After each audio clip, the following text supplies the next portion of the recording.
Satu contoh, kami punya guru, bapak ibu-ibu, di Sulawesi itu kami punya guru, ada namanya guru tua Al-Habib Idrus bin Salim Al-Jufri.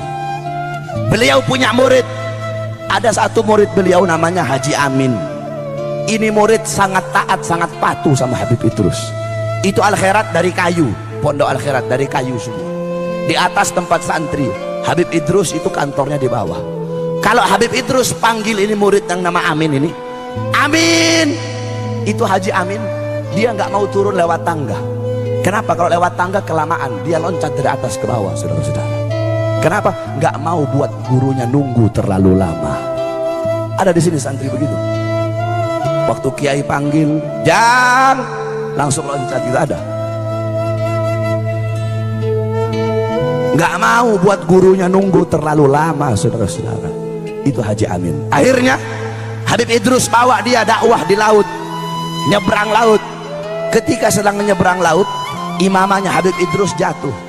Ketika imamah Habib Idrus jatuh, dia nggak pakai disuruh, langsung dia loncat di laut untuk ambil imamahnya Habib Idrus. Dia naik ke atas perahu. Ketika dia naik, semua orang di perahu melotot ngeliatin dia. Kenapa? Tidak ada satu titik pun basah, saudara-saudara. Ternyata apa? Ternyata dia jalan di atas laut. Kenapa Allah kasih keramat? Allah kasih keramat dia karena dia mengikuti Shahibul Karomat. Nah, makanya kalian para santri-santri yang ada di sini, saya kasih tahu sama kamu. Saya dulu juga pernah mondok, 17 tahun saya mondok, saudara-saudara. Saya mondok di Al-Khairat 12 tahun. Di Darul Lughah Dakwah saya mondok 5 tahun. Kamu tahu barokahnya ilmu? Barokahnya ilmu dibuat santri nih wasiat saya. Barokah ilmu didapatkan bukan dengan kamu banyak belajar, saudara-saudara. Bukan dengan banyak belajar, bukan. Barokah ilmu didapat dengan khidmat kamu kepada seorang guru. Melayani seorang guru, berbakti kepada seorang guru. Kamu belajar sampai kepala kamu botak, belajar Alfiyah, belajar Syarah Ibnu Agil, belajar Fathul Mu'in, sampai botak kepala kamu. Tapi kalau kamu tidak ada khidmat sama guru, tidak ada hormat sama guru, tidak ada melayani guru, tidak ada takzim kepada guru, kamu gak bakal mendapatkan keberkahan daripada ilmu.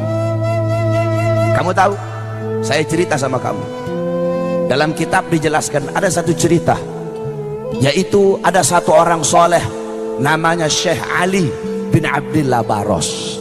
Pernah dengar? Nah, ini Syekh Ali bin Abdillah Baros, beliau belajar sama gurunya, yaitu Habib Umar ibn Abdurrahman Al-Attas. Habib Umar bilang, kalau orang mau tawasul kepada aku, tapi tidak tawasul kepada Ali Baros, nggak bakal sampai tawasulnya kepada aku. Jadi kalau mau tawasul kepada aku, harus tawasul dulu kepada Ali Baros, muridnya beliau. Kenapa muridnya beliau begitu dicintai? Kenapa muridnya mendapat kedudukan yang tinggi? Syekh Ali Baros ini, kalau kita mau lihat masa khidmat, masa belajarnya beliau sama masa beliau melayani gurunya, itu lebih banyak masa beliau melayani guru daripada masa beliau belajar kepada gurunya. Nah, satu waktu Syekh Ali Baros lagi mijet kaki gurunya. Ketika sedang mijit kakinya Habib Umar bilang sama murid-murid yang ada di situ, Nabi Allah Khidir alaihissalam udah ada di depan pintu gerbang. Nabi Khidir udah ada di depan pintu gerbang. Semua murid-murid yang ada di situ loncat, mereka semua pergi ke pintu gerbang mau nemuin Nabi Khidir. Kecuali Syekh Ali Baros, tetap beliau mijit kaki gurunya. Nggak ada urusan mau Nabi Khidir kayak mau Nabi siapa kayak, kata beliau, tetap beliau pijit kaki gurunya. Gurunya nanya Habib Umar, Ali, itu teman-teman kamu pergi ke gerbang mau minta doa sama Nabi Khidir, kenapa kamu tetap di sini? Apa kata Syekh Ali Baros? Guru, kenapa saya harus menjumpai Nabi Khidir sedangkan Nabi Khidir datang ke sini pengen berjumpa denganmu?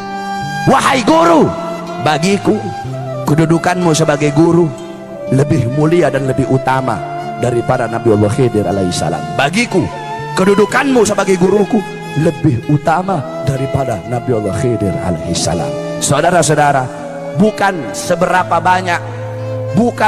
banyak engkau ada di hati gurumu. Sebab banyak orang sekarang ini cari muka doang depan guru.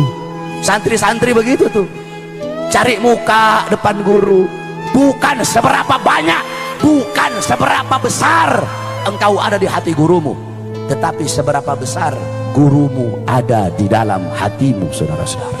Abu Ya Maliki, Al-Habib Muhammad bin Alwi Al-Maliki, beliau berkata, ada 4 kategori santri itu. Santri ada 4 kategori. Kata beliau, pertama, santri yang pandai, santri yang zaka, santri yang pinter, yang satir, yang alim, santri yang pinter, kemudian melayani gurunya, khidmat kepada gurunya. Ini golongan pertama. Golongan kedua, ada santri yang pinter tapi tidak melayani gurunya. Golongan ketiga, ada santri yang bodoh melayani gurunya. Golongan yang keempat, ada santri udah goblok, udah bodoh, tidak mau khidmat kepada guru. Nah, dari 4 ini yang paling utama yang pertama, pinter melayani guru. Dari 4 ini yang paling hina yang keempat, udah goblok, lapar goblok, kenyang goblok, tidak khidmat kepada gurunya. Kau tahu para santri, kalian para santri, ridhonya kalian, Allah menyembunyikan 3 keridhaan. Pertama, keridhaan seorang anak, Allah letakkan melalui keridhaan orang tuanya. Kedua, keridhaan kepada seorang istri, Allah letakkan meridhoi keridhaan suaminya. Ketiga, keridhaan Allah kepada seorang santri melalui keridhaan gurunya. Ada satu cerita tentang ketaatan seorang santri kepada gurunya. Syekh Abu Bakar bin Salim, beliau punya murid Syekh Babakhromah namanya. Satu waktu Syekh Babakhromah mau belajar sama Syekh Bakar bin Salim. Kata Syekh Bakar bin Salim, kalau kamu mau belajar sama saya tes dulu. Saya tes, kamu cari gunung yang tinggi, loncat ke bawah. Lihat Syekh Bakar bin Salim itu. Akhirnya karena Syekh Babakhromah pengen belajar sama Syekh Bakar bin Salim, nggak apa-apa, dia cari gunung yang tinggi, kemudian dia loncat, saudara-saudara. Ketika dia loncat, udah ternyata nggak apa-apa. Dia pergi ke Syekh Bakar bin Salim, udah wahai guru, kata Syekh Bakar bin Salim, tadi kamu loncat merem atau melek? Saya loncatnya merem. Ulang lagi, nggak boleh, harus melek kamu, nggak boleh kamu merem. Naik lagi nih Syekh Babakhromah ke atas gunung, dia loncat ke bawah. Ketika dia loncat, dia melihat malaikat sedang nampung dia sehingga dia nggak apa-apa. Itu yang pertama. Yang kedua, kata Syekh Bakar bin Salim, kamu pergi ke masjid, ketika orang-orang sholat ngadep kiblat, kamu sholat membelakangi kiblat. Kata Syekh Bakar bin Salim, beliau ngetes ini murid yang mau belajar sama beliau. Jadi udah, orang-orang sholat ngadep kiblat, beliau sholat ngadepnya begini, membelakangi kiblat. Ini orang-orang yang sholat bilang, wah ini orang sudah gila ini. Orang sholat ngadep kiblat, kok ini orang membelakangi kiblat. Ketika sholat, dia sholat membelakangi kiblat. Ketika dia sholat, dia gemetar, saudara-saudara. Kenapa? Dia lihat ada Ka'bah di depannya dia. Nah, yang ketiga ini yang paling berat.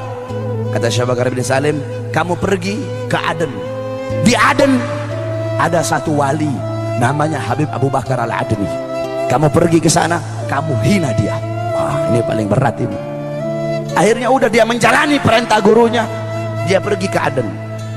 Dia bilang, wah Habib Abu Bakar lagi duduk sama murid-murid, kalau saya hina depan murid-muridnya, habis saya dihabisin sama murid-muridnya. Nah, Habib Abu Bakar kan wali, jadi walaupun dari jauh Habib Abu Bakar bisa dengar apa yang saya bilang. Ngomong dia dari jauh, ya Habib, setinggi-tingginya ilmumu, lebih tinggi ilmu guruku Syekh Abu Bakar bin Salim. Habib Abu Bakar berdiri, saudara-saudara, ditunjuk ini murid tadi sama Habib Bakar. Itu dari tangannya Habib Abu Bakar keluar api. Begitu mau sampai sama ini Syekh Babakhromah, itu api meledak. Baru dia pergi pulang lagi ke Inat.